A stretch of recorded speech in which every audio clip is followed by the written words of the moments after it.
o te whaatalo whātu. I le malei fua mai o Samoa e whanunga le lei, o le nei tae ao, o le nasto nai. O le whaasangi ma le whaamua i le atua le nei tae ma le vi inga i le ma whaai titia, i lona lofa ma lona anga le lei. Tau silo soi fua ma lo uola, ia wana te pena le nei lao lao tātou te toi whailoa ai. I le whaapopo ngā le porokala me E.T. Live i le nei asto nai.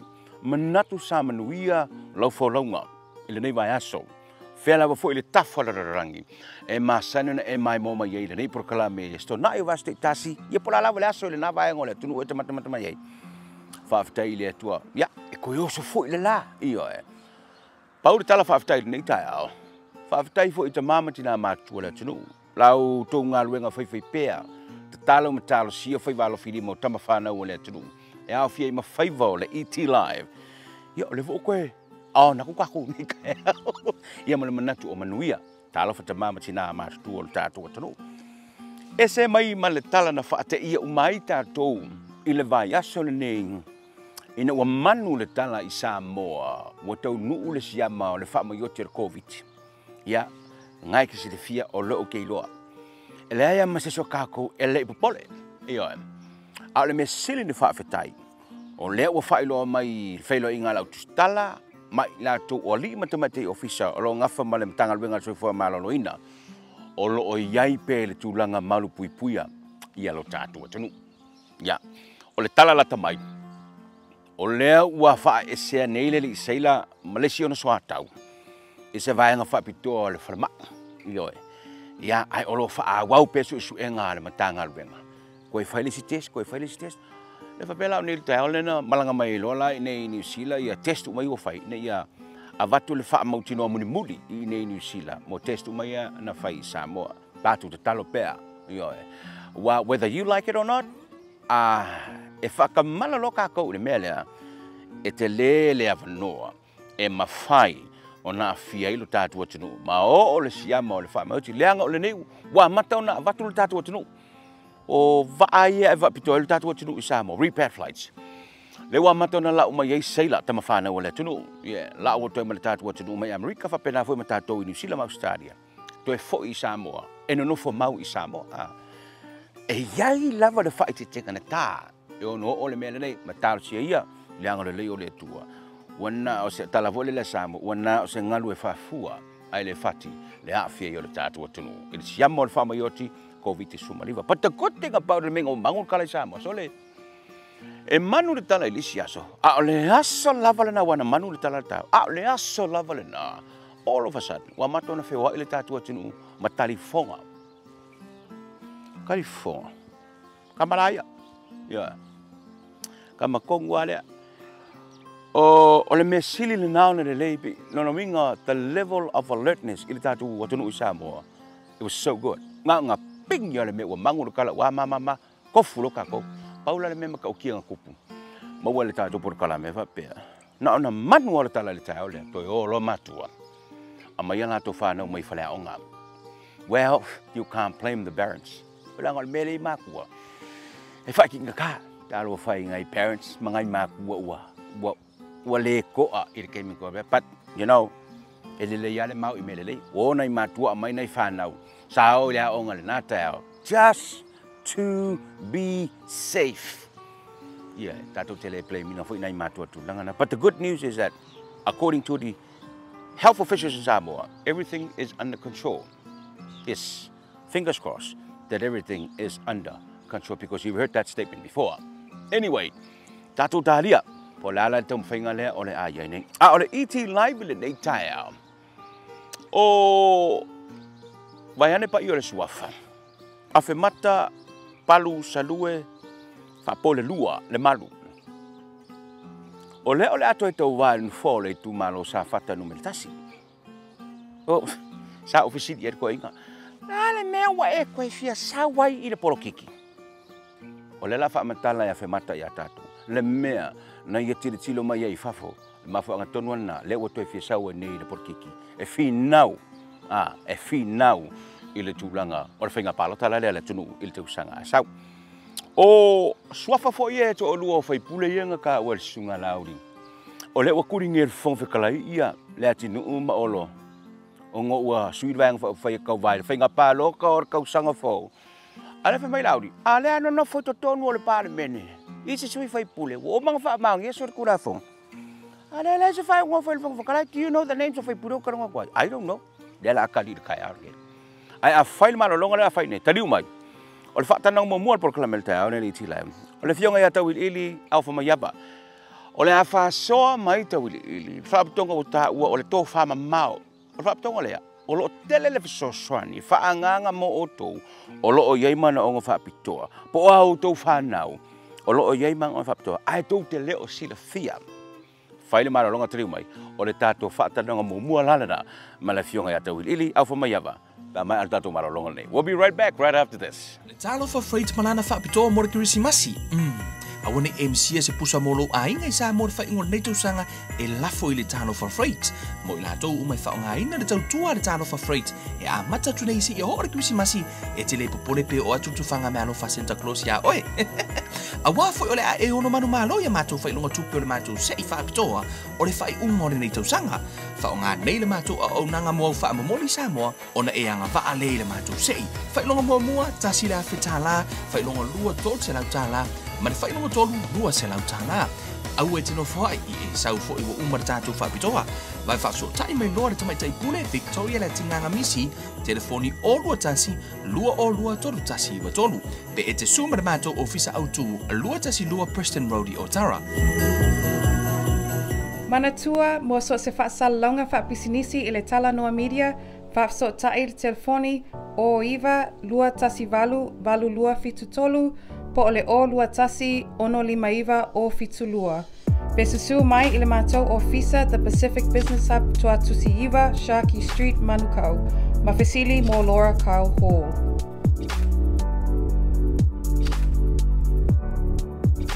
Talo fatau ilili malolo sui fomanuia. Malo tui, langi mai neu. Sunga fo ile nei tai mele tatu waso i nenga te fo ile ore maro le tatu tunu o sa mo fa longo mai le nei foi tai mele tatu por klame. Tau lili, ele leia le motu le pa. Wai loa ile mai mo le tunu po le ma fu anga le ta fa tanoanga. O lo mai mo mai ai le te mile nei na o te loa. O le fa la patonga le to fa mamao. Ele ngata o oi o le sui a wai o le to fa mamao. Ai e te tali tonuina le anava tau ale tō whama mau. Si, tau o te tau wha manino mai atau lili na ia mata ta whatananga. O la wha alaptu tonga le ni ale tō whama mau. Whaftai tui mai whafsili o le tō whama mau e moni lava o le ingoa o le mafutanga o le ingoa Samoa. Ai o le tō whama mau o le mafutanga mua lava le nei. Mō tangata Pasifika i to tonu au te aro e whapitoa mo i lātou i ai o lātou mana o whapitoa ia po o awhianga tū mau fo i pei o na whaingoine e o tātou ai ngai Samoa wa mātou i e nei ta ua mana o whapitoa o le literal translation o le special needs o Samoa la o lātou whaongaina i le whaitatau le whaapia o le awhianga tū mau o le peila o le au ngara le tō whamau na tū whaatasi fo e le fionga ia tū no mafono awa whaamoe. Ina ia maua se mafutanga e whaaleoa matula ia tū mō manao o a inga o e o loo haafia e loo iai ia mana o whaapitoa ia mantua o le vaenga leo mana o whaapitoa tui e lua o le vaenga mua o ila tau na whana nau mai o loo iai mana o whaapitoa ia la tau tino ia po whela fo i le vaenga o le lona lua e tau la whaapalangi acquired disability o lona winga o ila tau ua iai nei mana o whaapitoa o na o se whaalawe whaafua se ia po se ngase fo ina mafua ai o na le ato atoa le whaongaina o vaenga o le tino pe o le mafau o le vaenga mua la le na in terms of o le anawa tau lava ia ma le mafua angal tō whamamau o le tō whamamau la i o na anawa tau ina ia whaaleo atua ia nau ta inga o mana onga ma vaenga e tatau o na whaaleleia mo e o loo iai ia mana o whaapitoa i to tonu le vasa Pasifika o e o loo alala e li to manga masa ili maa lo i to tonu au te aroanei. Tau lili o le tong whalto whamau whaailoa ia le ana watau lea tuhu e anga i iai whaalau iloa lea. O le mea mo vaenga mo lava tui o tō whamamau o le mafua anga o lona tūla I mau mo I lātou o lo iai mana o whapitoa pe ona whailoi nātu. Le ngata I lea lona lua o a inga o I lātou o lo iai mana o whapitoa ma le vaenga lona tolu o le tāwha tolu lea o le tō whamamau. Mo I lātou o lātou ngaluenga o le tausia po le vaaya le o keras. O isi a inga o isi lava vaenga o le tātou mafutanga sa Mobile Pasifika o tele o tangata o lo vaaya I lātou o tangata lava o lātou a inga. Au nisi fo I a inga I le lava le malama ma le ability fo I le E04S01 e iai la tangata taipe o keras po I lātou e tausia e o lo iai mana o whapitoa. Pe o le vaenga lea o lo o tūla I malto whama maa E04S01 atuai. So it is for them le mafuanga. Ai o le au ngala o le tō whama mau lava ia, pe ona whai atu advocacy work, e wha leo I o wha teita inga la tui, wa tu se wha teita inga mo I la tau fo I lea o lo fia maua se wheelchair, ai le mala malama po o whea tonu lava le vaenga mwhesilia nga iai, o le mātaulanga luenga, o le wha asino lea, a nga I vaenga o matanga luenga e se le malo. E o e anga I ai a wasa sosoani le ngata fo I lea mo losi le fia tui o lesi tau mawhainga le tō whamamau. E whaatatau mo kampani wa siri foi o to tonu au te aroa nei. Wa tatau ona e ta ua accessible buildings o no winga. So o se fausanga lava po o se fale ua fausiena nei. E tatau ona iai vaenga nei. E tatau ona lautele I hallway po whaitoa se tulo. Whaatau fai mo e ro iai ala tu wheelchair.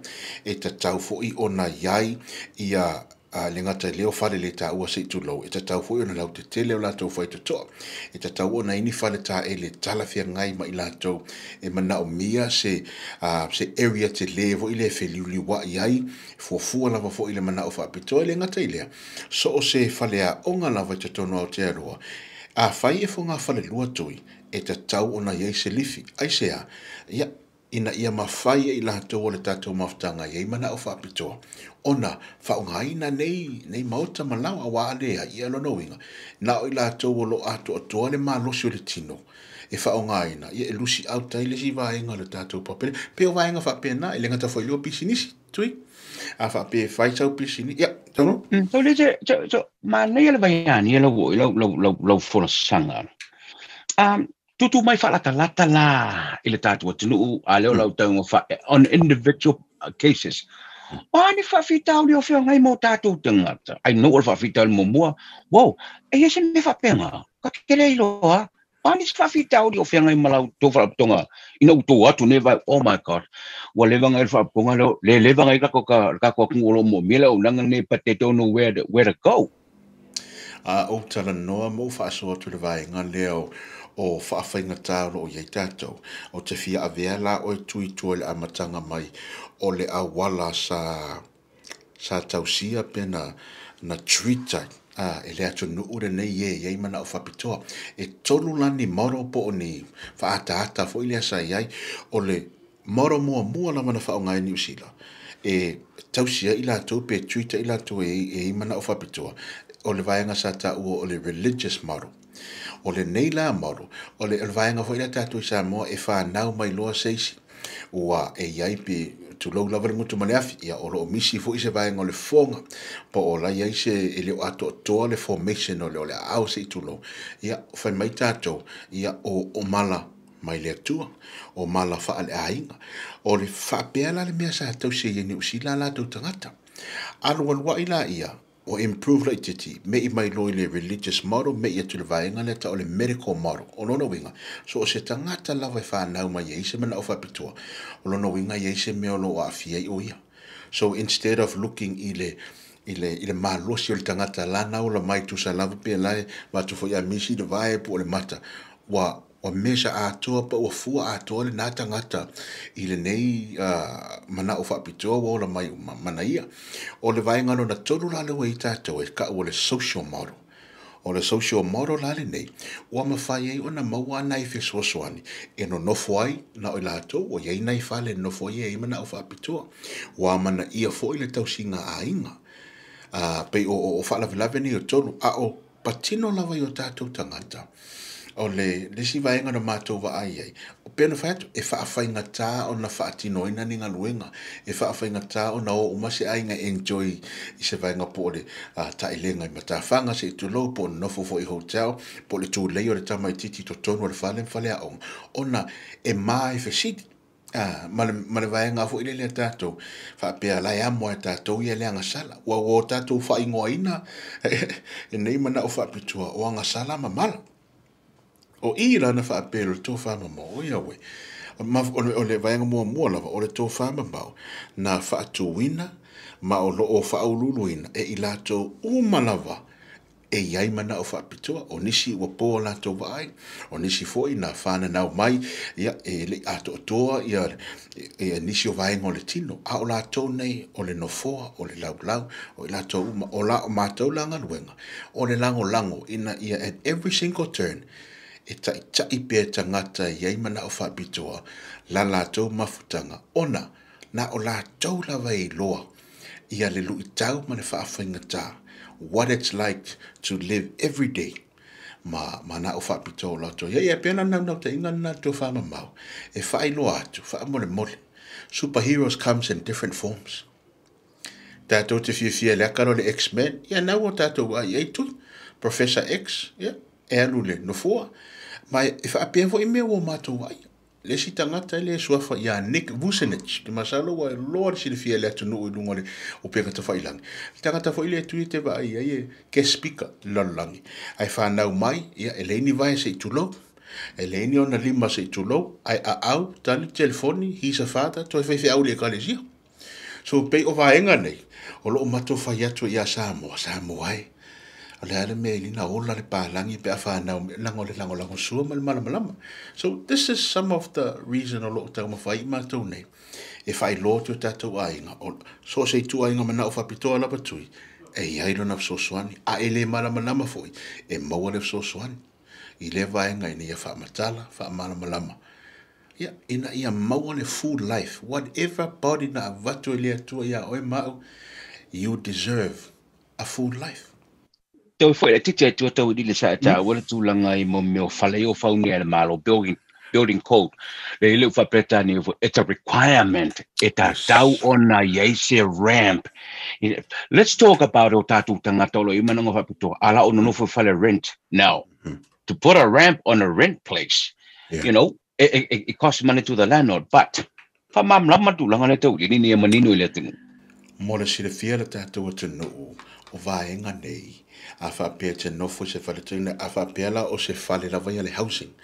Well, then o le tūla whonga o le Ministry of Social Development e whapea iaiso mana o whapitua not only a priority e maulunga lau tūlanga I totonu o e mana o mia ia mauta malawa ai ta tau foi o na wha upe ngaina le whale e fe tau ile le mo o ile nei e ile mana o whapitoa no winga me mo mua tauna e wa iei pe a whapea iei se le tau ainga mana o mia ribortia e ta tau ana iei se ramp a le ai o le ngaruenga le ACC ma le Ministry of Social Development e to tongi whaatupe ma fausia ina se ramp ina ia mawhain whawhai ngofie lona lua o whale le ta ua se tulo e ta tau foi o na fausia whaalau tele a wale wha o ngā ina o tātou tangata o le vaenga tā ua lava tui o vaenga nei o tā ua o tau tua ia le mālo o umana a tofa le mālo le whāsalau 5 miliona tau sangata I tasi mō mana o whaapitua I vaenga ese o le tupela le nei ona o le taimile nei e le eise tātou ministry pe le eise matanga luenga o tangata e mana o whaapitua o lo vai luaina o le si afa ya lu I le vaenga le matanga luenga soi fomano loina o le si afa o le tu I le social development ia ona fofona le ilato po o ai e wha mua pe o le vaenga la le taimile nei ia o le mafo angana le tui pena o te masale se e tata nonga wa le na fa pe atu te mali I foi le ngata Samoa Pasifika mai ua o fai ilangi le folonga le mele au mai ai le matou tupe e pule e I matou awa o le vaenga le taimi nei a spiriki e alu matou le priority ia o le priority foi la le nei e fuafua le numero tangata whataita inga 5 miliona le au whaingo tangata I New Zealand taimi nei tasi tesi ma le 2 miliona o le 5 miliona le nei, o le au whainga i o tangata iei mana o whaapitoa. O lona winga, a e fuafua le 5 miliona, ia te masalo e lona 5 pe lona ono le whaasolonga o nau ta inga te tau na whai. Ia manao o e o lo ia ia fianga tūmau. Wala ngā tau e lava o na population. Wala ngā tau e lava o na whaatuina se matanga luenga e patino mo i la tau, sao le tau diri. O le vaenga tonu lava le atui pei o na nau o te fo isa mātou, sao mai le tō whama mau o na lango. A wafo i o le vaenga le taimile nei. Ia, e mawhai o le, i whamatana te pela, tana nei tui le mo i serifia le maratunu, le ua serifia nei o tātou public buses po pasi fo i a le atunu. Le ua tātou serifia a tū le pasi. E iai le ki e loa mai le pasi pe wha maua lalo mai ai. Ina ia mawhai o na pe atu lunga lom tua o le toi ina le ngata i lea o le tina maitanga. Ia po o tangata fo le tātou maftanga e mau lunga la titi le pasi. Ai te loa ea Samoa. O le tangata na ola mai e suafa ia bury the geese. Ma nisi fo i o isi te mali i. Fe ola mai nei tangata le fast food, ta siva fast food, leini lima leini vai. O i la tau nei na tau ana ua le malo. So, le pasi la le usu e ta ua le tai au. Ia e manatua, na mafua ona au mai e ni usi la pasi fa pena. Ona o le nau ta inga o e olo ia fianga tūmau. Iwa e vai lei, e le benefiti na o le tangata. E iei la afianga tu mau, e benefiti e ia, o tātou tua a o mātutua, o na ua paufua o wale tue mo le malo se le tino, e benefiti e tina maitanga, e benefiti e fo le whana witi. So pei o le sine o whaata ita inga, o mea e mawhai o na whaia i lato, that live the experience every day.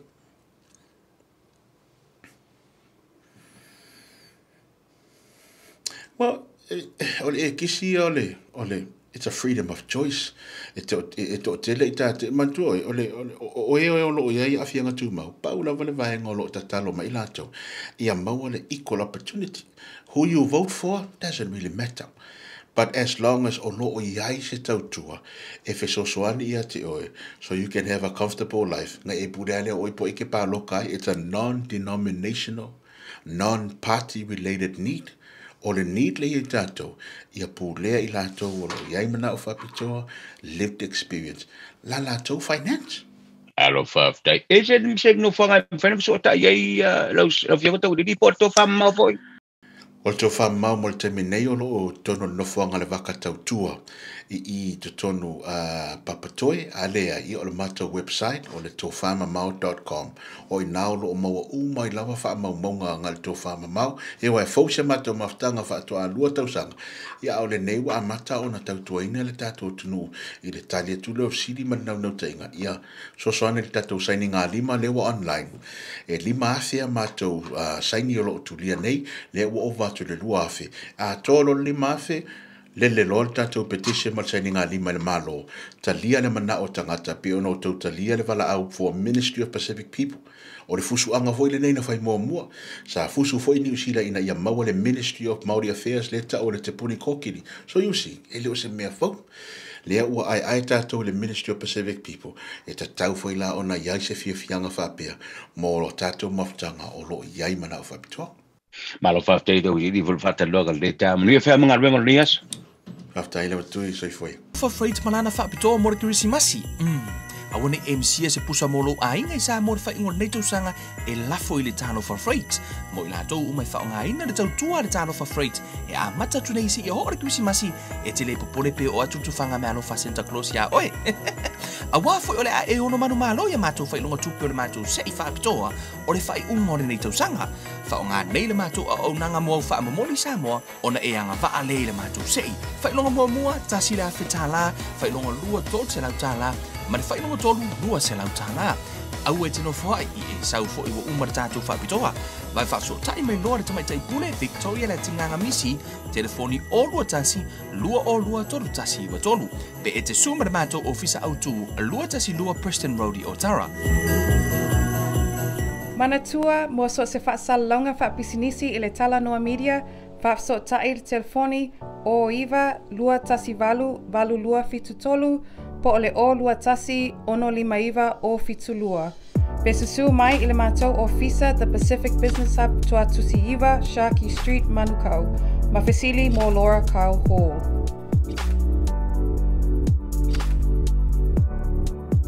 Talo whawhe mata ma lo le soifua manuia i le nei tai ao. Whatalofa atu maro whaaloalo palauli. Le ngona fo i le nganga fia o whiroa i le alofa o le tua i nei tai au fou. Whatalofa atu fo i le whaafonga tapua i mai o Samoa i so se waipanoa o le lorolangi New Zealand so se tua o le lorolangi. I o pa ia fo i ma sa o Samoa i ala le toi o isi whaamtalanga o ne manu le teimi. O pa ia lava e tu mau e o le whaavau ai mai se lava. Le au whai ngā ruenga tutofia le tua. Lo lātou whaiva lo whilima. No manu a wā Samoa. E whaatarofa tuai ma le nganga whaaloalo. Alo whawte mata malo le soifua ua vahe seo ngai le toi mau se avanoa mai le mau lava se avanoa le porokalame le whaatanoa ila o fionga. Tu se fo ta penanga o le whainga palo. Tal fisili mau mua fe mata. I tau whaamara mai mori sile fia le tunu. O le tu malo mafio anga ia o le atau vai la o fionga i lona tunu foa i le paia inga o lomane. A whaftai palauri. Mantu o le tu malo ne tasi le tu malo. O lo la vea nei toi fetuna inga o toa oi. Sa au tau wā, masani ono tau wā ia sa fata. Pita iane ono fetuna inga o toa oi. Le la o tau wā nei sa fata numero tasi. Ia e au fia ai a fio anga i salamumu, sa napu, sa tawa malo te whanga. Tu malo o nuula ia o lea o fia tonu o le toi vai ina lea ma le toi fituna inga. Ia o le tu malo sa fata numero tas. Afe mata, e sa o lau whaalongo o lea fia e mala fia ango si umu i tu tonu o lesi vaenga leo lo i tu malo? Tu sei marwha fesiri le ai. O sa fata numero lua.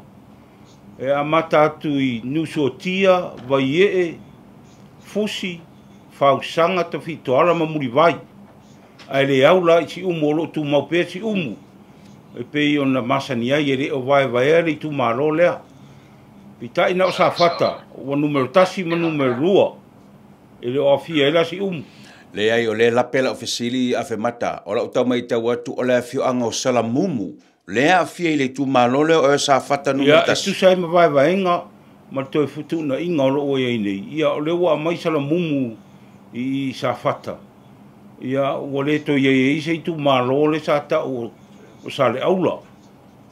Pila o le wa mai sa mumu i sa fata. Ia o sa le aula sa vai la wa ve tu fatasi ma sa malai ulu mai tu malo na maunga ma mai sinu na ina.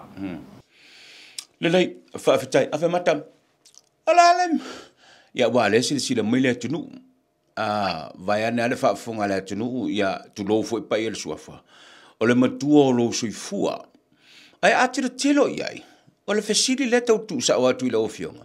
Ai sea lava ua e toe nai mai iai e te toe fia fo i mai i le taalonga o le polo kiki a fe mata. Au le sa e iai mo fo i ta whapea ai wa e le toe inkalesi le mea o le fesili kusao. Nā le mea wa e koe mga o e koe fia wai tu tonu le li o le polo kiki. Ai sea. Haftai a ta ua te le fesili. Mantua sa o alu ese ma le chapipi. Ia sa o tam fai e lalo o le vaenga fai le vai tau o le tautua Samoa. O le nau ta inga sa iai. Ia o le sui o le malo i le vai tau lalo o le tautua Samoa. Peita ia o le tau lau o le wha moe. Ia o wai mai. O na o le tūlanga lea. Sa o amataina le tūlanga o le alu ese ma le chapipi. Ai o mai e fause si vaenga whaufai. Ina ia mawhai ai o na tau mawhai e wha malo sia le tu ngai o le malo. Ai mai se lava i lo wai mai le tūlanga o iai le fionga i ala auli o le mali e toa. I le taimi foi. Na alu ese ma le chapipi. E kukusa le nei ma le kaimingo o alu ese ai. O le tūla fono no o alu ese ai. O le tūla fono o le swinga o le awala, i tu awala. E le whapenga o alu ese ona o le tulafono, no o alu ese ona o le awala na whai e le tulafono. O le awala folina o tautonu, sa le tusai marfina ngalo la auli, i le tulafono le na alu ese ai, o tulafono o whai ngā pālota. Ona, o le mea sai ai lalo le taita inga, le HRPP aso mwai lalo le toto ori, sa ta pena le leitu la fono, au mai tonu o whafa le tui. Na avele o le iei velo aso iei whenga i whaipule, te e ma le tali o le tu la fono. Wai le mwhai se mea ngape ave le parlemene. E ta wantu whatasi e tu sai ma mene o vaenga whai. Pita ila tu la fono lea. O no walu ese ai. E ria wakua fo i le whawhartui. A mai sa o ka penge ka ave o le parlemene. Ia ona whape mai leo teita i o tau la unga umai rango tu la fono. Whape na fo ila tu la fono lea na o ese ai nei la auli ma le sa o whapito. Tu la fono ane wa ese le process nga wha o ngā e le ka peneta ma le ri parlemia. Le ise awa noa lafu tau fia ia whaipule. O lela leo lo le fia. O wai mai nei la mele o tupu ia la auli. Muri mai e male fionga le sa whapito. Lela tonu ana no mana o koe alu paroka. O te alu e lango le sa whapito. Maise o le fionga ia la auli. Ia mwhai e ona malosi. Se i tu e mwhai ina whatau wā. I le whai ngā parota o loma nei. O le tu sai na mala utari le melea. I lo tiro bai. Ia ma matou fei loa i fo i tua mala auli ma fia me. E mana o mia la ulango. Matou te ngā lue whatasi. E tu sai ma tu langa wo o ne e rita tō whai ngā malo. A whe mata, si tau te tai tualanga e lua tai ena iai. I le teimi au e iai le parlemene. O leisi tai wa wha i langi ro wholaunga. A o le teimi lea, o le tai le nā, sa e iai i lana tau pulenga o le kabineta. Now, e mawhano si le tuapene. La sau whaatu sa tusa i le teita inga le fionga le toto a lii, mai le teita inga wa iai nei a le fionga le li palemia. E iai ni ese senga waneka umai kawa kula whamanga, o le teita inga le fionga le toto a lii, e au mai luma me iluma. E au mai uma me iluma mausta ia le whaasino manga o le whaavaya ma le tulafono, but it sounded like, e ese le mele, whai i mele, la sau sano. Sa o le leil whaafsiri tui, o le ala fui lea no o fale i le parlemene le awhi se lau i walua. I lalo le teita inga a le totori. Ia sa mawhai o na manino mea uma. E le ngate le manino. Ia tau sao uma whaipule i tonu o le Talanoa ina o se mata upu. Ai mai se lava me kauku la foko. E watu tu la fondo i tonu o whawharitui. O i nāe e furisai e whaala o mafa. E lango ina, ma e te ena le tulafono. Ina ia maua i se tasi ina mole avea o le tulafono i le parlemene. O le winga nara sa o whaamtalanga. I le taimi o tau filau, sa tofu sao uma i whaipule i se tulafono fou e whaatu ina mai e ave le parlemene. Al taimi nei, lea na o alu ese loa, o whailo i atu le, tula e pa maria lo whingalo. Wa o le toi whaatua tua ina, lau teita inga, e peo na iai le amatanga le no sau i tono le tapipi. De ho alu ese ia, o na o le teimi nei la wa ai. Ua amata o na se e ese le tapipi mai le amatanga, i le tūlanga le wo i nei. Ua whaito o tasi tonu, ua manatua i lea tu la fono, e le ngata ina le lava tāpena, le lava sue, ma ia tofu sao, ma iai, ia i tūtino o le tunu. Ai mai se lava o le whawhale tui o le tapipi. Ia ona futa ave lo le tu la fono, mo le Talanoa ina i le parlemene. Mantua palauli a ave lo tu la fono i le parlemene. E te tau i sui umo le tapipi, ona lango ina le tu la fono. Le ua umo le Talanoa ina i tono le whawhale tui. A iei ni suinga e toi whai, o i nai whai ai. Ai a watu loi o le parlemene, i tūlanga ia whaanatinati, tūlanga ia e le i tō whasao ma i e lauli wina o le tūlafono. Ma ua role o le mea lea. o le launga te i isi fai pule. Ai sawa i tua le au lape, ai ke e le kula fongo, wha ma vai mai. O le tu langa lana te inga wai ei nei, ua se mamao ma le te inga sai ei, ia tai sai ei, ia so umwai. O asa fo ia, i lo tau nu o tu tono le chapipi, sai ei le au makukua, le au fai kōwha, o ua lava le tō wha ma le whau tautanga, ia sa soala upule mea uma, i le anga nuu ma le wha Samoa. E le ia se si e whape o ia e maurunga, tūlanga whapena, ai o aso ia o le leita pena o mea uma, o na sa matua le tō wha sa iai. Sa whautua fo i to o lii, whautua i kapeneta, whautua i minista, o le koe mauaran mea ngā iaso ngei, o le tūlanga tonu alna, i lau tiu tiro, ma o sautu al pae ingal nei, o kiru aku, ua makua wha kele inga, pe ua atangia ai, mo me o le tai, e le aisi soala o pule o mata upu whatasi e ma whai pule o lo i nei. Pe o tūlanga tonu alna, le se senga o le taimi o tō whilau, ia ma le se senga o le taimi o i nei, te inga, a le sunga e atu i la epa. Ave mata.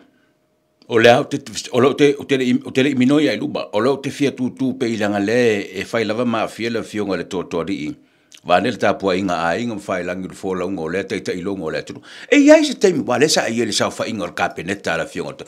E se teimi na o e manatua ngā vaku se maka upo le fionga o koko rii ai kauwhi ese ia le tō kāpeneta i le teimi. E iai se teimi ta e mai tawina ai e koe ngala fonga a whakulole mea whaing whaila ia. O morou sira fia tui, o kere i sa whai kongolo ka pengeka le kaimi o kofi lau, pauro tō whinga sai ai. Sa o ministarang o lango ai. O mea umana e watu tono le ka peneta. E koe o mai ai kongolo whawharukui, ma awe i sa o ministarang o lango le teimi lea. Ai, i teimi fo i o watu mta upu tono le ka peneta. A iei nei se senga, e soala o pule tono le kapeneta, whatasi ei, ma le mai tua le chapi, i le whawharitui, ia ana lauli liu ai lea, ina ia mau ai le saonga le mu, ma se finangalo au tasi, mo se tula fono e whatula i mai. O le winga la lau saunoanga, whamata rwa i teimo le teite inga to alii sa soala o pule, sa soala o pule, ma whai maalia au mai uma ma whata ua whina ngalo o soo se nu fua o le tumalo, la lau mai tau le teitai lewa i nei. Ia, o le tonu ale o le mao popo, o le vaenga whai lalo to whilau, mantua, o aso ia, e le iei ni tu la fono pe o tu langa lewa i nei, tu la fono e tā fiofi ai, ma sai tia, ia whai pule, ina ia tu mau tono ranga whai. O le kaimi o kofi lau, e le i engkula fongo whapea, peita i ane, ona o le lei o le teita inga le fionga le totori, le ana mao popo i arvanga whai. Ai, i li tula i mai o le teimi nei, wa avea le nau o le teita i o lo i nei, i tu langa le wha mao popo ina le vanga. Ma whai e i lotu la fono i e sei tia i nei, le ai a tau o whai pule, mai le tūlanga o le whai o lona sa o lo tonga i tūlanga o mata upo e mesi o tūla fono. O le winga nala o whamtalanga tui. E le i teimi o to filau sa mana ia e to filau i e tu maro uma mo la to fina ngalo. O le teimi nei, o whai pi o whai wha malosi. Whai lunga o le malosi o le tūla fono. Ia masai sei tia i loa, ia tūlanga o nai whaipule mo lātou teletonunga, mo lātou salotonga. E tu sai ma le mea nā reina o mai tonu, o le whiwhiringa lātou i tū malo, o lona winga, o le o koea mga ia, le kaimingi le kai ka inga o lo i ngei, ia nai tū malo, ia ma whaipule o lo i nei tonu le chapipi. Malo whaftai, o le aha whaire malo longa le tāporo kalame, a toi tari mai, wha wau le whataranga ma le fionga ia a whemata, o lo tau vai le tofio le itu malo sa whataru mertasi, pa mai al tātou malo longa le nek. Talo for freight manana whapitoa mora kirisimasi. Awane MC se pusa molo ainga sa mo fa ingol nei sanga e lafo i le tano for freight. Mo ila to umai fa nga ina le tua le tano for freight. E a mata tu nei si e hore Christmasi e te le popole pe o atu tu fanga me alo fa Santa Claus ya oe. A wa fo ole a e ono manu malo ya mato fa ilonga tupe le mato se i fa pitoa o le fa i ungo le nei sanga.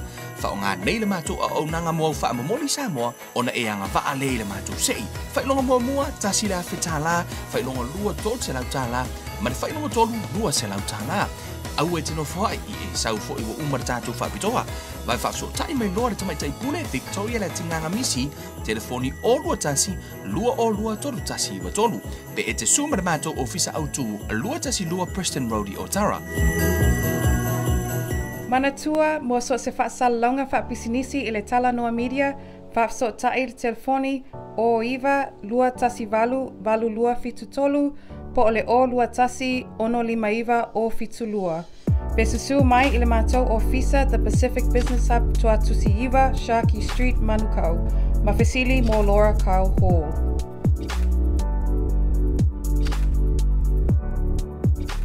Toe whaauau le whaataranoanga ma le suito wā, o le vāanga whao whai le fast. Le whionga ia awhe mata palu salue whaapo le lua le malu. Ya, mi le toi tau whailo le atamari o le tunu usa iei fo ino fua inga ma whatia walu. Sa avea fo ma minsta o kapenete ino fua inga ua tuana. Awhe mata. O lea ute a o le whaile malolonga sa la vea i lau wha maala manga le tāpena ino tu la fono ele tai olo o iei nei. Sai tia i le aia te tau a sui whaipure mua e whaalia o lato whenengalo lua a keke e kula fongo e le se me o iai. O le whenengalo le na o le whaipule ma o le whenengalo le na o lo nei tūmalo. La le mele ke mai kauingo. O la le mea lea ua alai o ngā whaifa pene i nei tūla fono pe tā le whoringa lau whaamaramanga. Mo le pui ngō le vanga whau whai a ua tau mia i whenengalo sui e sao noa o whenengalo ia o lato i tūmalo. O whawhitai ar whawhisiri, o le winga rau whaamtalanga e, i le lano le teita i ngā tau whilau. E le e iai ni tūla fono e sei tia ai whaipule. Ai sa mao popo i lalo le teita i ngā tau whilau. Ina ua o mai teita i ngā le e nei, ua makua whai kula fongo, e le ngaka kula fongo ku mau kongo le maoka. A o tūla fono whai ngā pālota. Ina ia sei tia ai, a o le alofanga le sau no i le li pālemia. Whai mai, ina ia tū mau ai, ia le toa file mu, po o le solid, o le whai ngā malo. O le ala tonu lea leo whai i maalofanga le melea, a ua avea, ma mea sei tia ai, ia nai whai pule. Po le ala le whare kongu, o le ala le lei o tūla fono lo whai. O le ala mea o a ngai ia pūlenga le malo. Po le ala o le fia, e te sao whai ia i tonu. Se vangana, wa e lotu te re te alo e whai le whai ngā pālota la i titi. Lea nā sā e lau, le whai ngā ua sā. Walu ako e whai pāloka la i kiki. Wa mai tūla fono. Ina ia wha mausali ina i le pawa. Wha mausali ina i le malosi. Ina ia tū maupe i tono le tapipi. O loo le awa ai atu ma loo tani tonunga. Awa avea me sei tia ai.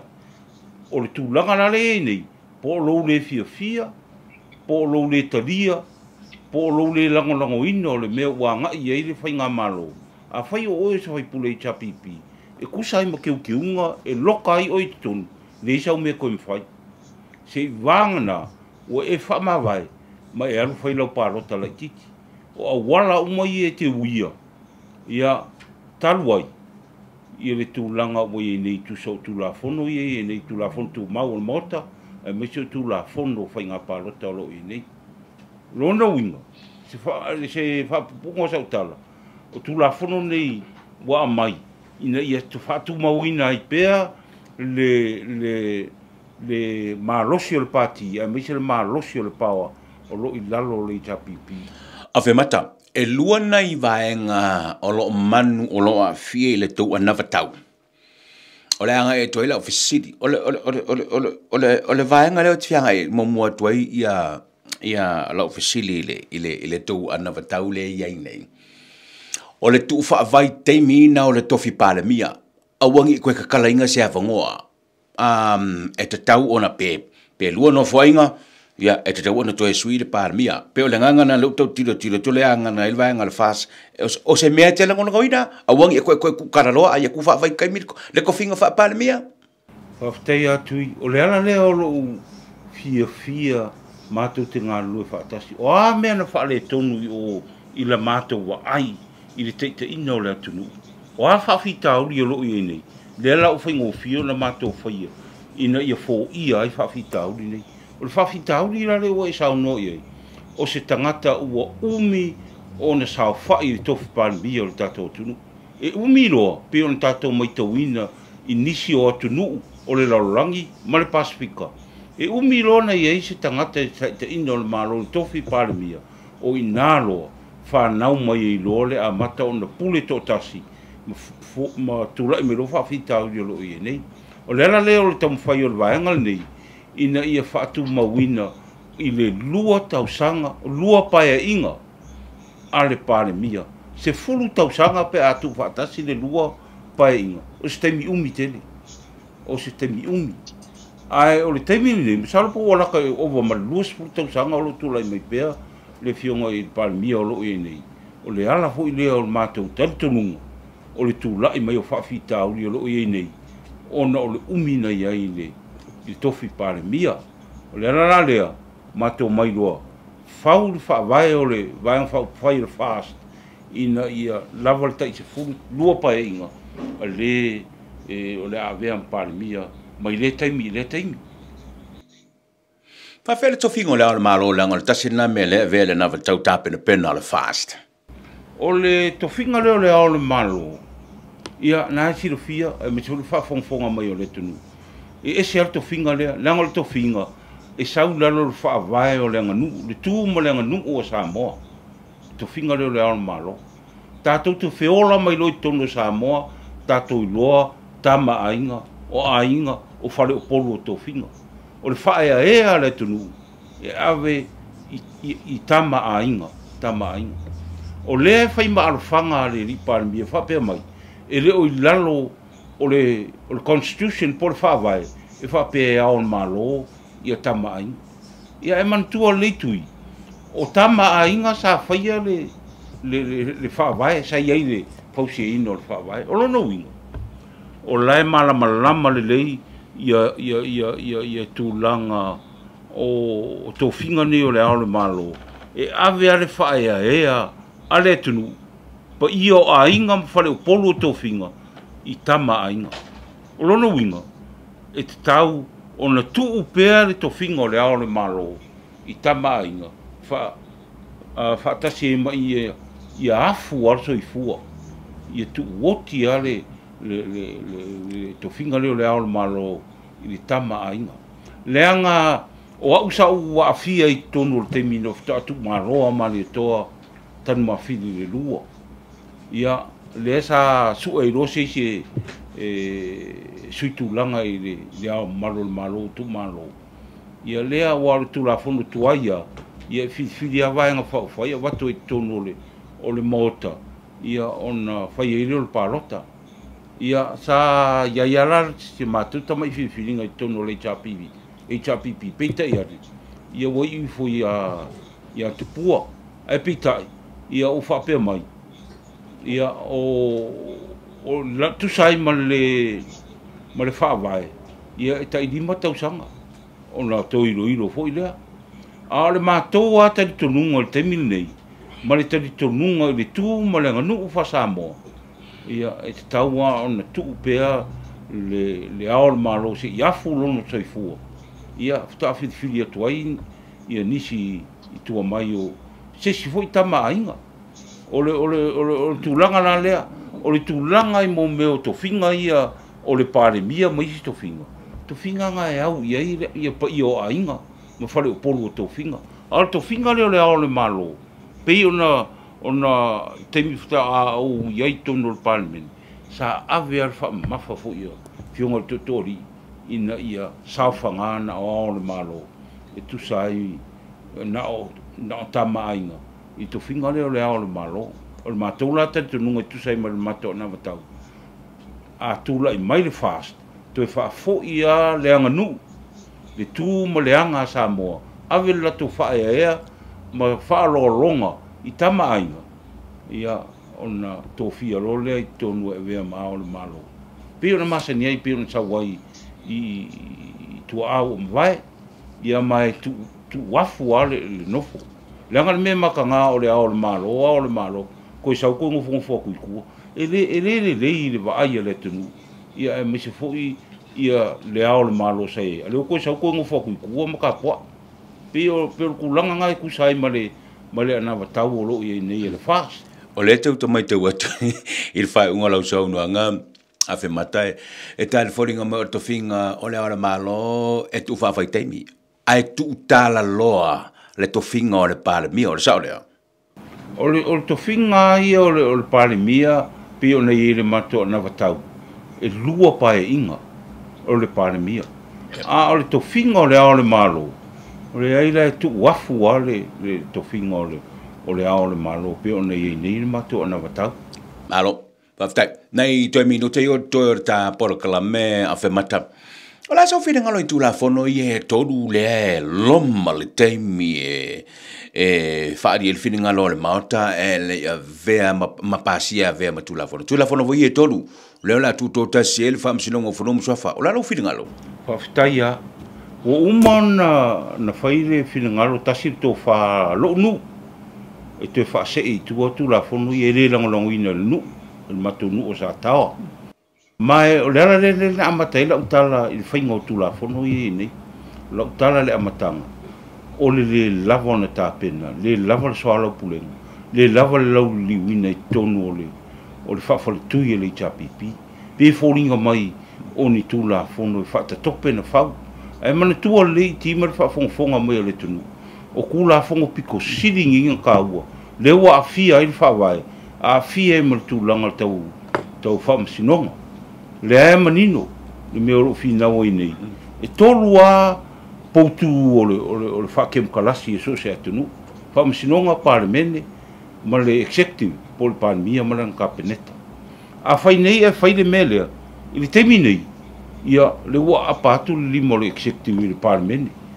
ko ki a o ngofo mo le parlemene la wo I le chapipi ai foringa mai piri e tolu ia le foi la apaku le ngake kofinga o fam singo mkulanga fa pena o mena le pole ai I piri nei ai mai se ai e le o taitai ona lava le fa la wilo le atunu e mala mai e umisa o kala le mele awa o le ala le o lo fai aku le amkanga mo kale ai se mangingo pulenga mangingo ma pulenga amietonu na fai ai piri ia fai ai piri e tolu le ai se o le processing a whaonga o le mako I se sea le wongi kua fai pule le chapipi e whaalau I loa le piri kua makari ai a whesilia a le kungu ai le sera kako ngā luenga ngai whai le ai se kuko kasi o lato whingaro e whaari ai I le atunu le lenga pe fōringa mai whai mai o mari die le kungu onga o le ngā luenga le o lako whaia o le ngā luenga tonu ale fito I tonu mata ngā luenga ia ma lo ia e wha mamlama le atunu an mele o kupungi le whainga o kula whongo I e kolu o le pale mene e ave I kua ia ma koe o mai whaile lako li poki le ai se tuto o tasio li poki koe o mai koe paroka I kongo le pale mene ia o wherangi me whapea o le winga le la ukala pūlenga manino ma pūlenga me o tonu lea makuala aloa I sila al kapeneta ma le parimia le whainga kula whongo I e kolu lea lao te whaftai hori sa whapito I la ngā luenga o lo whai nei o le whaala maala malama le lei o tula whongo wa le upu saoa tui o le kele foi o whai pule o lo I kongo le parimenge kaimingi e le o maala malama I piringei mankuala o kala lea o le whai pule a wakuru kula whongo kongo o le parimenge e la unga whaalau I kele ai a le me kulanga kau technical o whai upu uma le o sose kula whonga wakong ia ele mamna mai wale o lo la kongi lo ia ngo ia foi ia kongo le parimenge la unga whaalau kele ma sila A o se upu le sila mai o ia kongo le winga o le fai upu mo le fai upu mo le fai upu. O mea ngā lo ia e o whamakala. Le winga la ngā lo whamakalanga. I le manino, ma le whamaoni, e maise, o le fausia ino o piringi ua ma kua whakakope o kiri ropo le le. Ia o le tūlanga i le au te lenga o so manatu. O leo fai mai le pare mia. O le komisio su e lenga fai le lua afe sfuma le ongo pa ingo fōngi. Le fausia mai e le piri lea. A o ke kau kingo aku. E ma kua le aingi mea o iei kongo le. O le su e ngā lenga fai le komisio su e le amakanga le pae ingo. O loo reflecti kongo piri ia. A leo fai ngei ma alofanga le li pare mia. Fai mai. O piri ia, ngā fausia mai o le komisio su e lenga fai e le pare mingi. Kai mi lea. O lo nuinga la sa o te lenga lo whamatalanga i ti ima le whafonga mai le kongo. O piringi, i ei le mafu anga ringa whakakope, ai maise, o le a makua ma lepe ai, le tūlanga tau whamasinonga. Ai maise lava, whakoko kasinga o le whamasinonga leo whanua masuafa. O le a le ai se rule of law, la le ai se afo. Pei o lo i ei le Supreme Court ma le whamasinusiri. I la ko ke whamaru i nunga o le whamasinonga lea. A leo mga o ngi whakoko kasi. I lo te tununga. O le a kiri ngā vevesi lea kungu. I le ngaka ngā vevesi. Ai o le a whaatupula ia whamasinonga. O suafa whamasinonga whanua. I lalo whaatulanga pou le whai mai nei. Ai loko a te tununga. O le poki ranga whai i le kaimi o le susuenga. Sa kaunga mai. Nga koe keu wai leo o kula fongo o loo i ngei. Ai mai se akiri kilo i ingi mea o le whaavae whai. Ia on keu wai leo le whaavae. According i le susu engarenga whai le komisio su e luafe suma le ongo. Pio se karapupua mai maupenga lava le kakaimi. E makua u kango e whaamakala aku au i kulango i kula fongo i ko. Malo, whaafitai a fe mata o leo manino le mata o le vai. E leo le teimi muli fo le nei o le atata no le mataupu leo le iai le avanoa muli ane po wale lava le teimi. O tutu e fisilingi e so fininga longa lenga o te le to mai tau o tula utari. O le mata upu lea e peto i sili o na pele i loto o lau fionga le suite ova mo le nofo lo tu malo. Fe mata whaafitai mo le whaatananga ni tai ao ta alusia i leanga le leo le tuatua Moses te mi tātou tano e ma nui foi whea mga luanga whae ngona nei vai aso. Ia, whaasoifuina i ti whaakai mo loo a mangoa i manguia foi o whaiva. Soifua. Talo fa freight malana fa pitoa mo kirisi masi. Awane MC se pusa molo ainga i sa mo fa ingo nei sanga e lafo i le talo for freight. Mo i latou umai fa nga ina le tau tua le talo for freight. E a mata tunei si e hore kirisi masi e te le popole pe o atu tufanga me alo fa Santa Claus ya oe. A wafo ole a e ono manu malo ya matou fa ilonga tupi o le matou se i fa pitoa o le fa i unga o le nei sanga. Fa o ngā nei le matou a o nanga mua fa amamoli sa moa ona e anga va a le le matou se i. Fa ilonga mua tasi la fetala, fa ilonga lua tol se lau tala, ma le fa ilonga tolu lua se lau tala. Au e tino fwai i e sau fo i wa umar tātou fa pitoa. Vai fa so tai mai loa le tamai tai pule Victoria le tinganga misi, telefoni o lua tasi, lua o lua tolu tasi wa tolu. Pe e te sumar matou ofisa autu, lua tasi lua Preston Road i Otara. Manatua, mo so se whaasalonga whaapisinisi i le Talanoa Media, whaafso tai le telefoni o iwa lua tasi valu lua fitu tolu, po ole o lua tasi ono lima iwa o fitu lua. Besusu mai i le mātou ofisa The Pacific Business Hub tua tusi iwa, Sharkey Street, Manukau. Mawhesili mo Laura Kyle Hall.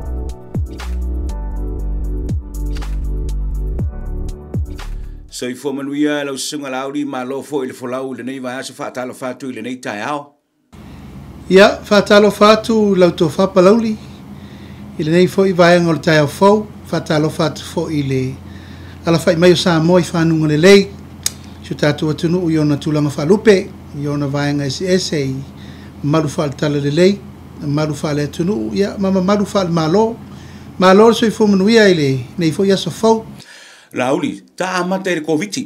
Leanga ua te iai le ala whai mai o le tunu i le nātai ao.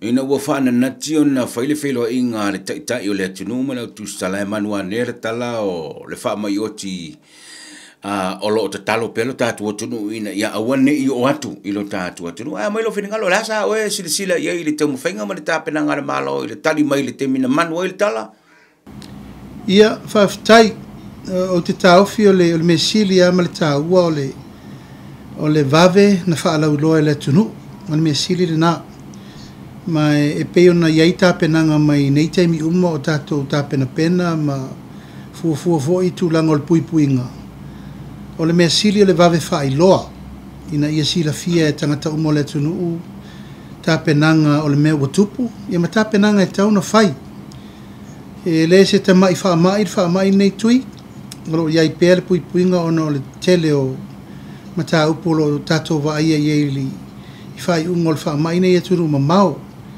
e pei wa lewa lava na tātou nofo mo tātou mai tau ia ma tātou wawa i foi le lava tātou te sanga le mu ono le tūlanga o mene o le tātou pui i borders o e pe mena lena o maua o le talatalanga o borders ia le ua uru fale mai ele mta upu le utupu le whaabelave aia te au lava ia o te langona le ngang whaaftai ona ua vave na whaalau loa e le asesi o tātou e manatu whatau waa a le puipuinga o le me tāua ai mai se lava o ina laina tele atu le tua lalo mal fautuanga ia o le tunu ai o le tunu e se me tupu tonu ia o tato borders malai va lele ma wafu o le mena sa pito isiri na ave irfa mamafa o lea ia o lea wa ia nei le tulanga o le fa laulo mai e ia na le manino le taimiri nei ia le mesiri o le wa matan tato no fauta ma tato alert o lea ua iai tangata ia ua masalomia ua o lau whatusanga o le mele utupu e le o whaamaonia o lea fo i e sauno mai le tangaluenga ma se lato fo i tau mwhainga ia o lea e tau masalomia ia o lea fo i e watu le test i New Zealand ia o mea umana e tau na sila mamao i le tāpenanga nei e tatau o na whaamautu le lei ole okay, lewa ta wa tulanga lewa mai ia testi na faina e mai ni New ina ia toe fai ma toe fa mautino atili my concern lauri i lo titiro i le mele a o tato fa taritali ai i te fai unga ma le test o le fai unga New Zealand but o lewa manu le tala wa maua le mele lewa maua le saila le to tasi my concern is o le sao ma le pesi atu i tua. A le kako ki whakarakari result. I'm thinking, well, levan tātou te tali, ma tātou whapeo, lewa seki kako, lewa kako already. Wa kaunga iei langi me finalize say results here. Instead of kako whakari fwela making New Zealand, what do you think? Lalo whingal. Ia, e peia o le tualalo le nā le whai pea, sa whai fwela o whasisilanga ina ua maua maile mele nei tutuila. Ne fo ina alert mai tātou e o tātou uso i le motu i sasai. O le mea sili na o langona ilo ua nganga maofa i tutuila. Na ona tau nuu o le waa, test loa, maua loa. O le tūna ese lo whaanga e ti ai i le move a le malo i le malo tutuila. O lo fo ila nama natu na watu e fo ila concern whaafautuanga i le tātou komiti. Me se taite i whono, ma le whaurulunga o tanga aluenga tui fo maloloina. E le tatau na whaatamala tātou equipment i le taimile nei. O le ua levan tātou tāpena pena, ua leva fo ina a mai so soani, atunu mai fafo. O lona winga, e le tatau an tātou whaatamala i le mele nei o test. A ua masalo mia loa, test loa, maua loa. Ia, o le winga na lau tala e time is risk. E tā ua le teimi mai e yeilo na lamatia. A o tato whaatali le teimi ni. Wa le upu saolna. Na ona malangai mai a o le whaalaulonga le teitai o le malo. Sau ua mautinoa. E toe whaai wiu, wa le mautinoa. Toe sau le me munimuri le wauri, toe tau mai, wa le mautinoa lava. Ia le la avatu i New Zealand. E le te tau te tupu le mea, i la ule tu alalo. E te tau na tātou a maia, po le ale tau ngata, o le tau te talanoa i le tupe, mo le olo le tunu. E te tau na ta penal taimini a mai ni masini e fai lo le test maua lo nei lawa topu i tutuila sila na vatu o tangata ni na vatu test ta maua lo i te tono le lo so fai tu la ala o test ta ku maua le result ona alert lo le tutuila a le leila o le lapata inga tutuila na lapata i mai matatou lenga o lesa i nei tangata i upolu ai pe le nganga na e le tau ona tatou toe faatali every seconds count mai ta ua uma le minoia le wati i le ola o le tangata fata i tainga a fai nei fa le ma ua i lua se lau montupu pa se se le vaa lena sau ai malealo leo le tunu lona winga i le tau ona tatou fatamala i nei minute po nai se kone lava ia e tupu se fa le lave tatou te le manaomia pe o lau le tu o lalo te fono me se foi fa lulungo se fu maloloina se a main tatou masini malolosi atu a main tatou masini teste matua faia maualo nei ele o ngan tatou toe fa tertali o me foi lesa tatou bisa i isi foi fa le lave ututupu ia o tau fai o test pe fa maunia na mali liu le misela ia le foi la tatou toe o foi fai foi mena tasi au lau tu o lalo au mai ni me fai ngā luenga malolosi ia va veina detect pe sa o maua le tangata ia pele maua fo o le si mele leila o mai taula uli le mo manu le whamatalanga le o le alertness level le atunu they were so alert ile menga kupu e o ai maku ko o maku ile au ko mai whangau le popole le na iai ma all of a sudden wo fai uma maka ia tari fonga le atunu that's the very a paunga le mengo pikia menga mangai kele le respond le tunu ina wa manu tala le ia ole mete tau na fai mantu fa whatever na lu fa lau loanga le tatou malo e le to ya wa ia lau puata ma fai nga lau wai loe le tunu pui nga wa uma na fai pa wale vala lea e te tau o na tatou fa malo sia o ai inga ma le pui nga o le mele utupu wa vai ele ise men to alufia ma tau foi o le fa solo se mina al tatou vanga fa fai o le taimi ana sa wai o kometi lava ia fa pi ilo ia me tari fofong me fulurima ma me mo fa pena fo ia onga wa ia uma le lapata inga mo tangata uma ai pa wala le me ina ia tatou malu pui o le onga to tonu lea o le pui inga o le tangata lea ua fa maonia po ua masalomia po tau mateina lona afia o le tuna ese le pui anga iai ia ma le mea fo i lea langa e iai le afianga o le mori o le feau SSA e ono fao sofia i le popole vali ia ma le tapasaanga ona olo le nga nervous tutupu fa afitauli ia ma tatou wo lo i sesi tulanga e le tatau an tatou wo ia ai a fola mai le mata upu le wo umana lava tatou awareness i le faafitauli o le fo tatou tali atu o le tali na le atunu na wa si le mai na matuai o kometi a le o tangata e fai tali fofonga lang fa wala to lo le me wo umana sa fai mo mua le la falta malolonga a to tali mai na no to fi facilitasi tua le mena tupu le fono sa mo le solua. We'll be right back right after this. Talo for freight manana fa pito mo kirisi masi. Awone MC se pusa molo ainga sa mo fa ingol neto sanga e lafo ile talo for freight.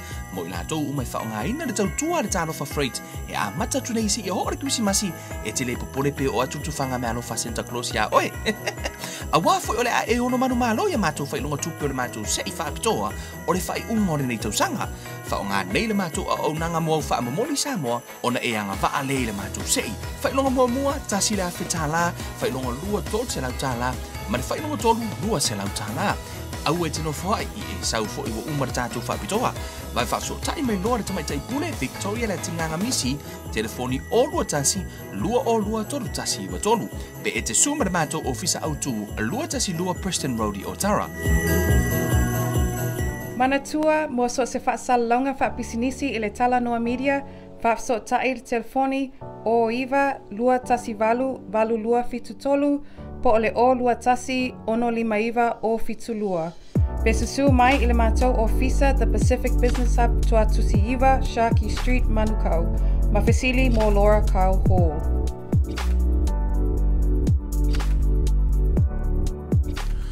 Lauri, toi whao ta ua whatanonga ni tau. O le mea na tupu le whono usua Samoa, i le asolua, o te loa sa tatal no mumuai, ai sa, you were just touching on it. A me lo whingalo. Nā le mea na tupu i le, wavesi e le whono usua Samoa i le asolua o le vasol nei. Ia, au te tau fitui o le nā ua sila fo i le atunu umale la lolangi atoa e tauru mango le whono. O tau fi fo i o le lava sa o tu lai mfaolo le maau le whong fetalai so wawanoa. Ia e whaalelo manatu o wala tu la whono o wa ai tau, ia ma tu la whono le Meteorological Officer le tunu. Ia, ai ele i whaialo manatu a ngai tu la whono sa o whaano noi le whong fetalai. Ia, na sina wanoa lava se i whaisa upu o na o lana whasisilanga o le ana angina le tai au le malana whai unga wa ave se ai tofi o whaipule to lua i le tofaya olo mal tofaya le tinu. I lau mai tau whasuis whono ele ma manta upule i a tiau o na o se tūlanga o leua wa ave ese wha malosi no fo i tu malosa lenga ma whaleata. I lau la mauno tūla i atu o se upu wha malosi ma se wha mawhanawhana ma se wha malosi au ina iuso a whaipule wa whatau sanga ma le afa o mato mafuta. Ia me se fo, i ele whaingo fia le nei mea o le whaatula i ese o ni sui se whono se pale mene i se taimi whapea to o se anga umal whainga palota o mail whainga palota ma to o se anga ia o na whaamuta leo le nofo inga. Ai peitai, bua velo una watu e o la upu i le vai liulea ia o tula i mai loa le fionga le li pale mea ia ma pewa nga i mai e fsiringi el fong fetalai po wa ia whaatanga ina o te tautala le mata upu le winga le whai unga le whonga whetalai. I lo tel tonunga o au sa awa vea ma whonga whetalai ma le tau singo tu la whona tu mau o le lava sanga tonu lo tu la yatu. E le i wha lave mai fo i le whonga whetalai i la u whola sanga le na whai yatu. A ina o tu la mai le whionga i le li pānemia ia o inana a matai lo ia o na sui atoa mai le approach a le whonga whetalai. Le fo i sa au tau ma whai yatu i li pānemia. Se mai se avano le na whaatanga atu wa ue whaila upu. Ia e peitai ia wa sauno mai fo ima anga i mai lava ina ia whai mai se whai ungar whong vetelai. E tau fia la upu le tau whai atu e winga ina isui whai pule. Ai peono whai atu tui. Ia wa sau wai loa manisi sauno anga ia le lava e whai so o mai ia te aue. Alau mai pea o te valea. Ia la lau mai fo ia o te le malamalama o te le ilose mea ia o te pepelo. Ia, e peo inana a mataina vevesi tele le matau. E le sa o pipi ia matua al whong whetalai. Se e wha mole la ufionga al whong whetalai. O lea e tu whaua e wha pēne i saunoanga o le sanga tonu la matau pu le avatu. Wa peise vai su i le fionga al teitei o le malo. Le mea lava leo le tūla i mai lava i lunga. Ua pei lava o ia, wana tau a vea uma o na tiu te wha pale mia ma tau a vea tiu te wha whong whetalai.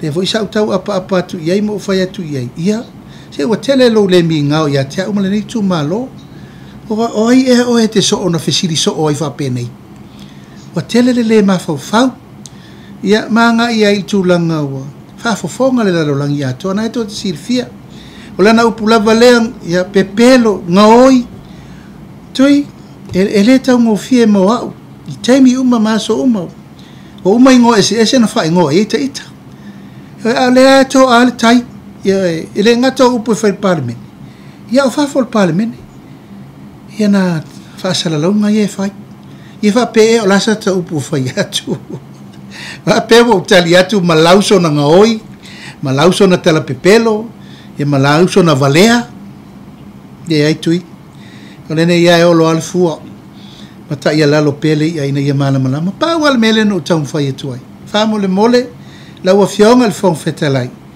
Na OPP yama i lau whai unga le ua whai.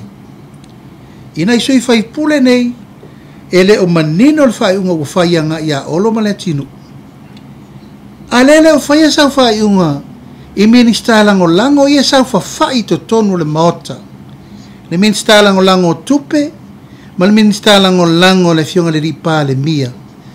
O mana whamaongia mai e le whamsinonga la sol tu la fon. Soli tu la fono matu ya.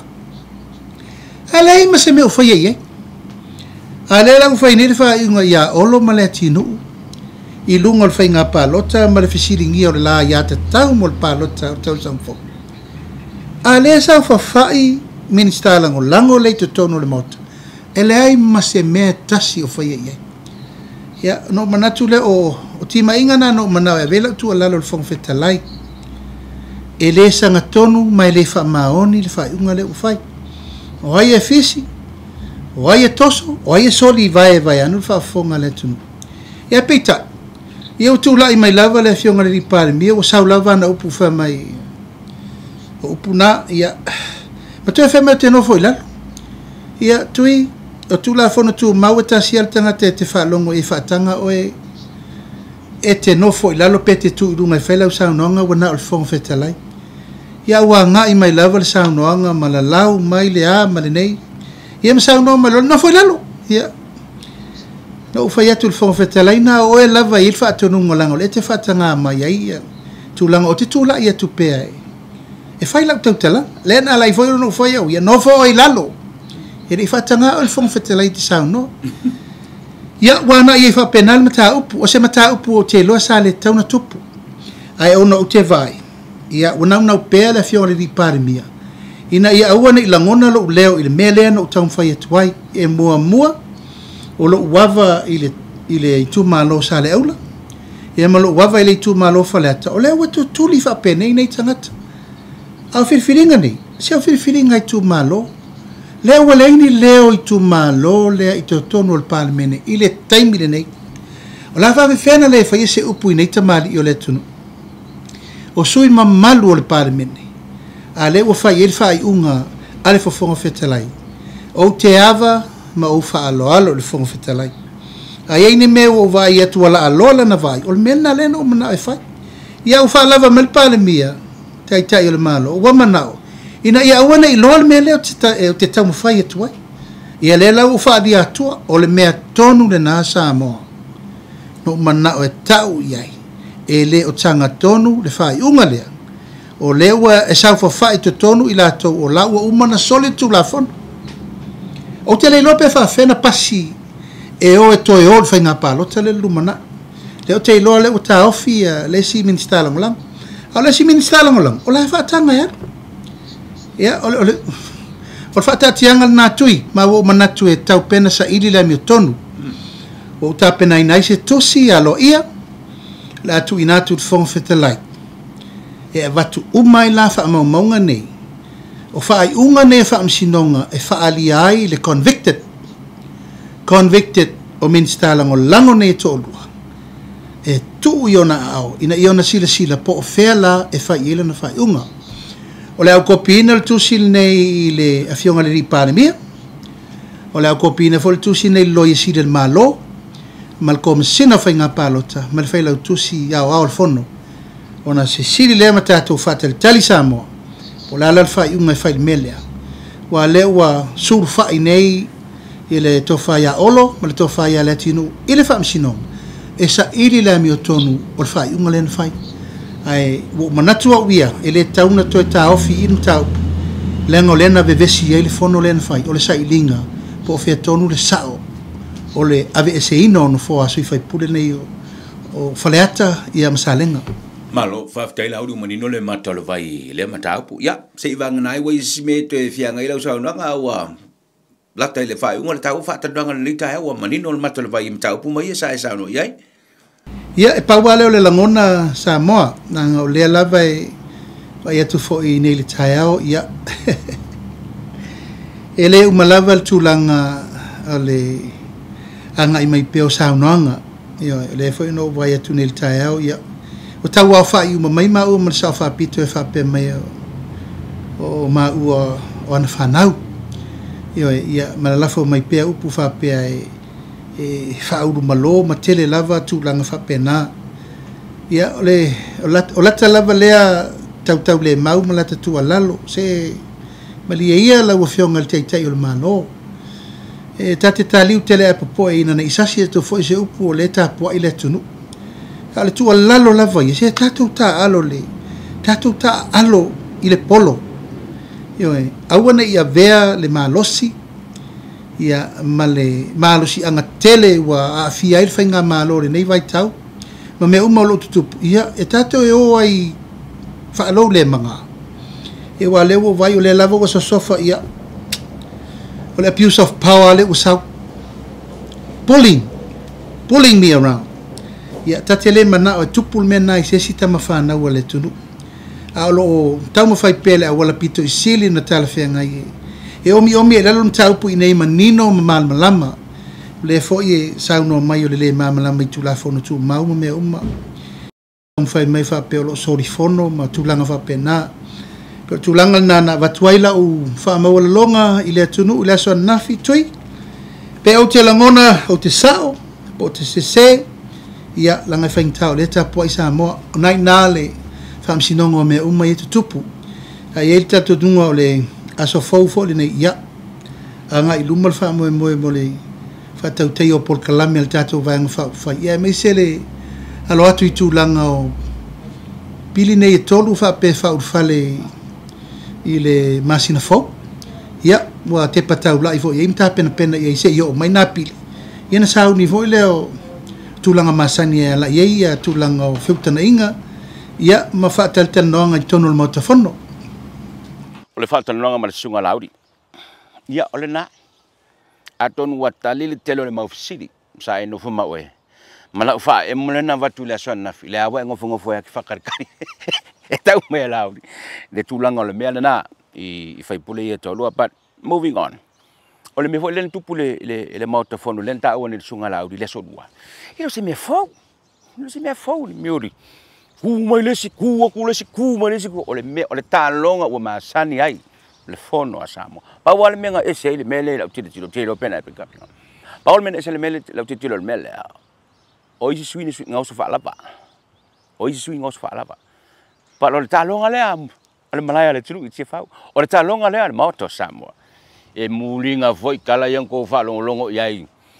I le fongo le so dua. I kala ko inga ya so yo. Ngai ko ke silafia le mele ka longo kwai. But o le tulanga le na o yai. O le fa popoka la na proclame le tila mo ne so na le manatu sa fa maliina lo fa fonga mai. But e yele me mo o te fia ta tua. E te tau ona e no fa manino ai le tau lunga le proclame le so nei. Now o le to tele yo to wa vala o mai ya cha. Se tui se iti se o kau nefu mea wa kele le mau kalangoa, le mau talanoa. Here's what I want you to remember. O le melo te mana i e mana tua. O le Talanoa media. O le ingoa le ngā o le company. Le whaasalaunga nei, le whaasalaunga nei a le ET Live. So, wale to ye se ET Live Facebook page. O le mena i e manino. Wale to ye se ET Live Facebook page. O le ET Live, ele suile ngol programme. O le lava ele ET Live, a o le la whaasalau I lalo le platform, o le Facebook page, a le Talanoa media. You will know the difference. Pa e kango e kāle ngō le Talanoa media, I lungo le Facebook page. Ai o so mai la, e kamalea. Na, o le tana.